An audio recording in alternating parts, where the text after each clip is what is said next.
हाँ। आप इस मार्च का खुद लीड कर रहे हैं, क्या परिस्थिति देख रहे हैं? सरकार आखिर क्यों नहीं मान रही? देश एक अजब संकट में है, अर्थव्यवस्था चकनाचूर है, बेरोजगारी की हालत ये है,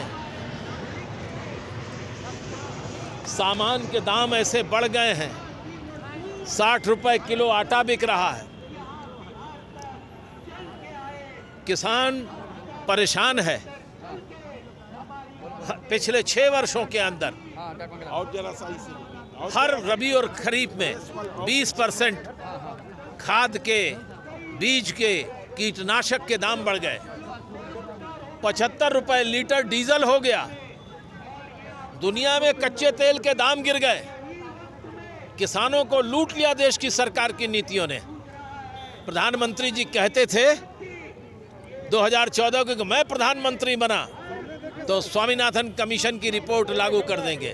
मैं स्वामीनाथन कमीशन का सदस्य था, भारत के किसानों का एकमात्र प्रतिनिधि उस कमीशन में था, रिपोर्ट मैंने लिखी है न्यूनतम समर्थन मूल्य की, सब लोगों ने स्वीकार किया। लेकिन आज प्रधानमंत्री जी अस्वीकार कर रहे हैं। मैं भी कहना चाहता हूं कि देश का किसान जाग गया है। अगर भारत की सीमा के अंदर विदेश की ताकतें 1 इंच जमीन भारत की नहीं ले पाएंगे, हमारे जवान उसकी हिफाजत कर रहे हैं। तो ये भी कहना चाहते हैं नरेंद्र मोदी जी, भारत के छोटे मझोले सीमांत गरीब किसान, दरमियानी किसानों की 1 इंच भी जमीन देश के पूंजीपति अगर लेंगे तो खून की होली होगी और दूसरा कोई रास्ता नहीं होगा। वो गोली खाने को तैयार है। कोई उनके बच्चों को नौकरी नहीं मिल रही है, महंगाई बढ़ गई है, एक खेती किसानी का सहारा है वो भी छीन करके देश के पूंजीपतियों के हवाले करना चाहते हैं। इसलिए हम कह रहे हैं ये तीनों काले कानून वापस लो। सुप्रीम कोर्ट ने भी इस बात का इशारा किया है। हम कहना चाहते हैं, हमने बात करने के लिए इसीलिए कल बात कर रहे हैं, साफ साफ 3 काले कानूनों के बारे को वापस लीजिए।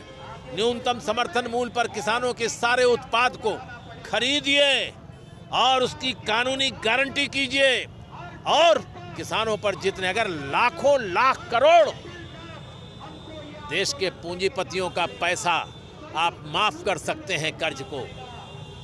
बैंक हमारे 30 लाख करोड़ के घाटे में आ गए तो 12 लाख करोड़ का किसानों का जो ये कर्ज है इसको माफ करके नया जीवन किसानों को दो। यही हाथ जोड़कर प्रार्थना है किसानों की तरफ से। इसीलिए किसान बैठा हुआ है दिल्ली में लाखों की तादाद में। उन्हें देश विरोधी मत कहो, उन्हें आतंकी मत कहो, उन्हें माओवादी मत कहो, लेकिन इतना जरूर कहना चाहते हैं कि वो देशवादी हैं, आपकी तरह देसी परदेसी पूंजीपतियों के समर्थक नहीं हैं। यही कहना है।